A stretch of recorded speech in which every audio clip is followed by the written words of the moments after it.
La passion est mon moteur. L'asphalte est ma source d'inspiration. Mon savoir-faire, je le partage tous les jours avec des centaines d'autres passionnés. Car je suis technicien chez Daffy. Équipement moto, accessoires et pièces détachées. Daffy, la passion pro.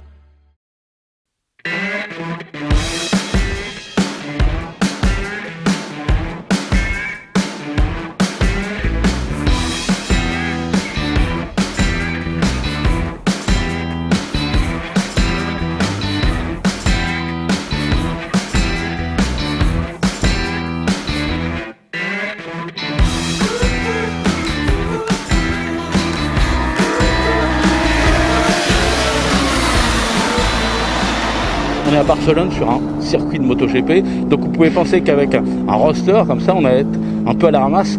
Et bien pas du tout en termes de puissance, il y a de la longe, c'est ça qui est bien sur cette machine. Il y a un moteur qui se conduit plutôt, malgré le 3 cylindres, comme un 4 cylindres, parce qu'on est obligé d'être dans les tours pour que ça fonctionne bien. Mais il y a de la longe et ça monte en régime.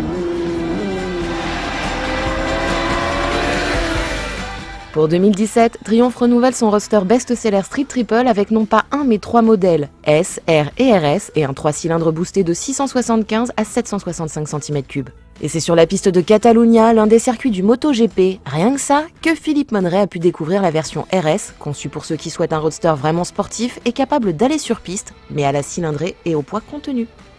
Pas de révolution esthétique pour cette nouvelle Street, elle ressemble un peu plus à sa grande sœur la Speed, revue en 2016, avec un bloc optique ABC, des LED, des écopes redessinées, une selle à double étage et tout un tas de jolis détails.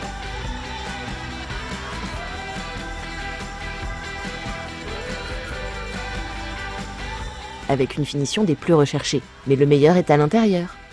Premier changement de taille par rapport à la 675, le 3 cylindres a été porté à 765 cm3 par l'augmentation de l'alésage et de la course. Et ici sur la RS, la plus puissante, il développe 123 chevaux à 11 700 tours minute, avec un couple de 77 Nm à 10 800 tours minute.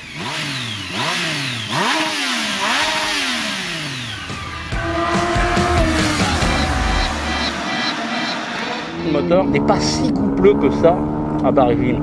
Ils ont cherché à avoir de la puissance en haut, donc automatiquement il y en a un peu moins en bas, mais c'est très efficace au niveau de la remise des gaz si on est sur le bon rapport. Il ne faut pas essayer d'être sur un rapport supérieur. Il y a du frein moteur, quand on décélère, ça ramène naturellement la machine à la corde. Ça ne va pas jusqu'à bloquer la roue sur un coup de frein moteur, mais ça ralentit suffisamment. On utilise un petit peu moins le frein arrière pour rentrer en virage.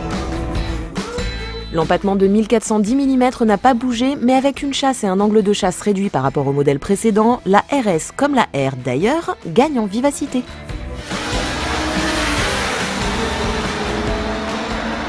En termes de facilité, c'est vraiment top. On peut vraiment s'appliquer sur ces trajectoires. La moto va vraiment où on a envie qu'elle aille. C'est vrai que quand on accélère très fort, on peut avoir un petit peu de mouvement, juste un petit peu de guidon. Mais ça, c'est plus dû, à mon avis, au pilote qui s'accroche sur le guidon et qui met un peu de mouvement. En termes de garde au sol, parce que c'est pas une machine sportive, c'est vrai qu'on frotte un peu les pieds. Il suffit de bien planquer ses pieds et ça passe. On a de la place sur cette moto pour pouvoir se reculer dans le bout droit. Comme on n'a aucune protection, on a intérêt à bien se planquer avec le grand guidon. C'est facile de bouger sur cette moto. Ensuite, bien sûr, la 765 adopte un accélérateur électronique, l'anti-patinage déconnectable et des modes de conduite. La RS est la seule à disposer d'un mode track pour la piste.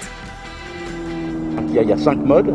Et le mode piste, il y a toujours un peu de traction control. Donc ça veut dire que c'est un gage de sécurité énorme. Si on ouvre en grand sur la poignée de gaz, c'est l'électronique qui va quand même gérer.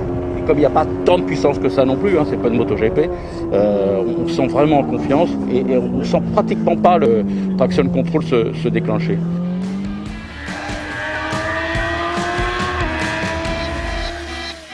Triumph a par ailleurs retouché la boîte de vitesse avec un premier et un deuxième rapport raccourci. La R et la RS disposent d'un embrayage anti-drib et la RS d'un shifter de série. Avec ces suspensions Öhlins, on a de multiples réglages. Pour la piste, elle est très très bien au niveau de l'enfoncement à l'avant. Je l'ai trouvé bien sûr un petit peu dur sur le mouillé, mais bon, ça se règle de toute façon. Au niveau suspension, c'est tout simplement super efficace. On peut remettre très très tôt la puissance, même si c'est pas énorme comme puissance, mais quand même, on peut plein angle la remettre, la moto bouge pas, ça c'est surprenant. Côté suspension, la RS partage une fourche Showa BPF de 41 mm à 3 réglages avec la R, mais elle est la seule à adopter un amortisseur Öhlins STX 40 à 3 réglages lui aussi. Le freinage, c'est tout simplement parfait. Enfin, je pense que l'ABS doit être bien quand c'est mouillé pour donner vraiment de la sécurité. Là, on peut se faire avoir facilement sur un blocage de roue avant. Mais sur le sec, je pense que c'est pas encore assez précis. Je pense qu'on peut freiner encore un peu plus fort qu'avec l'ABS. Bon, en tout cas, elle est terriblement efficace. On se sent vraiment en sécurité. On peut vraiment prendre de l'angle. Les jantes toujours en 17 pouces sont freinées par 2 disques de 310 mm à l'avant et le must sur cette RS, des étriers radio Brembo M50 à 4 pistons, tandis qu'elle hérite de pneus Pirelli Diablo Super Corsa. En plus, son ABS est déconnectable. Non, c'est vraiment une moto aboutie, sur laquelle on se sent bien. Une moto très facile, une moto maniable, une moto stable. Juste la petite chose qu'on pourrait lui reprocher entre guillemets, mais vraiment, c'est l'effet 3 cylindres qui se fait pas beaucoup sentir à bas régime. En dessous de 8000, il n'y a quand même pas beaucoup de puissance. Ça se conduit plutôt comme un 4 cylindres, bon, mais c'est pas désagréable de conduire un 4 cylindres. C'est une machine qui reste très efficace, presque proche de la perfection pour un roadster.